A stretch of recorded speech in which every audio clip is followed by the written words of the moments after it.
नमस्कार दोस्तों। यदि आप किसी भी कंपनी का एईपीएस का काम करते हैं, किसी भी कंपनी का एईपीएस चलाते हैं, तो आपके लिए यह वीडियो बहुत ज़्यादा काम का होने वाला है।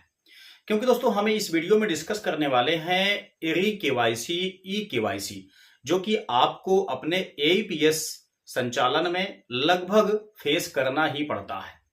अब दोस्तों यहाँ पे देखिए, सबसे पहले हम यहाँ पे दोनों में डिफरेंस पकड़ते हैं, उसके बाद हम यहाँ पे ये कैसे करना है उसके विषय में बात करेंगे। तो आपको बता दें दोस्तों, यहाँ पे जो आपकी री केवाईसी होती है वो क्या चीज होती है। देखिए, अगर आप किसी भी कंपनी का एईपीएस चलाते हैं तो हम लोग जानते हैं उसमें कुछ निश्चित क्राइटेरिया होता है कि इतने टाइम तक आपको मतलब इतने टाइम में आपको अपना ट्रांजेक्शन कंप्लीट करना ही होता है। यदि आप लोग ट्रांजेक्शन कंप्लीट नहीं करते हैं उस टाइम के आसपास में, तो आपकी जो आईडी होती है वो डीएक्टिवेट हो जाती है। जब आपकी आईडी डीएक्टिवेट हो जाएगी तब आपको दोस्तों वहां पे री केवाईसी करना पड़ेगा।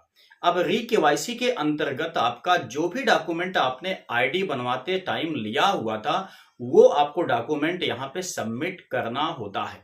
जैसे कि पैन कार्ड हो गया आपका, आधार कार्ड हो गया आपका, मोबाइल पे ओटीपी वेरिफिकेशन हो गया, आपकी सेल्फी, अगर कुछ एईपीएस कंपनियां सेल्फी मांगती हैं तो हमको सेल्फी देना होता है।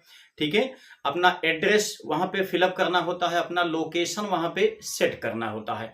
तो ये जो केवाईसी होती है दोस्तों, इसको कहते हैं री केवाईसी, जो कि आपकी आईडी डीएक्टिवेट होने के बाद पुनः एक्टिवेट करने के लिए ये मैंडेटरी हो जाता है।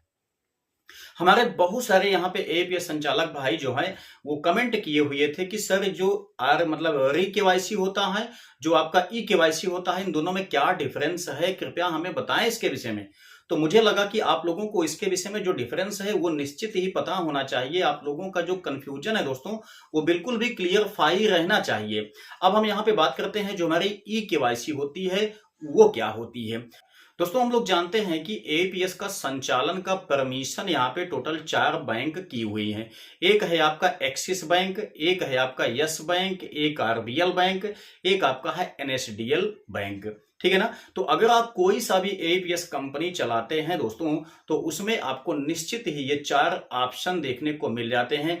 बीच बीच में दोस्तों आपको इन बैंकों की केवाईसी करनी पड़ती है। हालांकि आप ये कहेंगे कि हमारे एप्लीकेशन में अभी तक यहाँ पे किसी टाइप का कोई केवाईसी करने का ऑप्शन अवेलेबल नहीं किया गया है, तो हो सकता है कि अभी आपकी जो एपीएस आईडी है वो ज्यादा कंपनियों के साथ में टाई अप ना की पाई हो, इस वजह से आपको ज्यादा केवाईसी करना नहीं पड़ता है।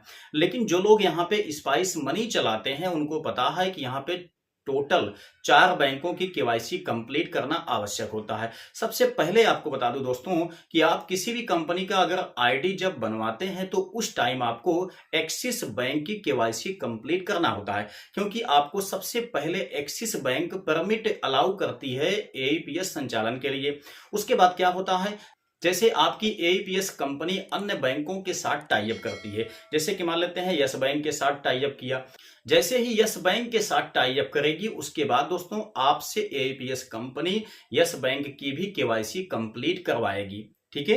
अच्छा, उसके बाद आरबीएल बैंक से जैसे मतलब कि टाई अप होगा वैसे आरबीएल बैंक का केवाईसी करवाई जाएगी। ठीक है। ये जो केवाईसियां हैं दोस्तों ये आपको अलग अलग बैंकों से अप्रूवल इसलिए करवाना पड़ता है केवाईसी के माध्यम से कि आपका जो एपीएस संचालन है वो किसी भी परिस्थिति में डाउन ना होने पाए। ठीक है। यहां पे देखिए एक नई केवाईसी आपने देखा होगा, स्पाइस मनी में डाला गया है एनएसडीएल ई केवाईसी।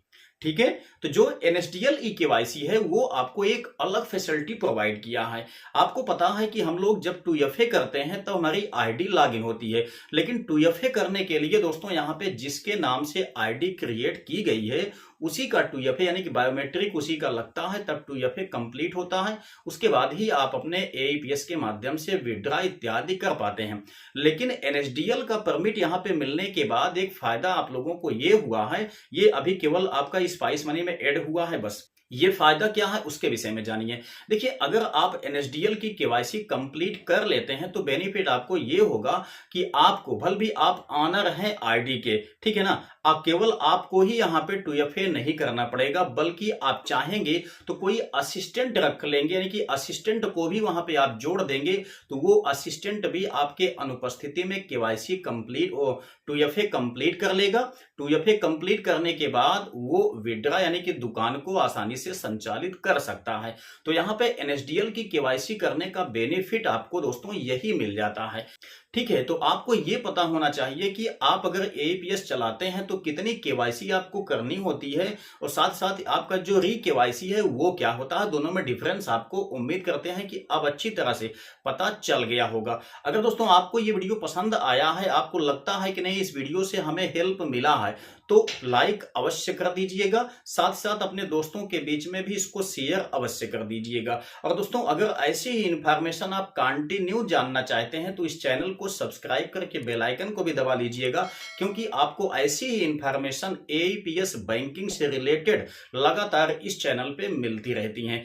तो चलिए मिलते हैं नेक्स्ट वीडियो में नई जानकारी के साथ, तब तक के लिए जय हिंद।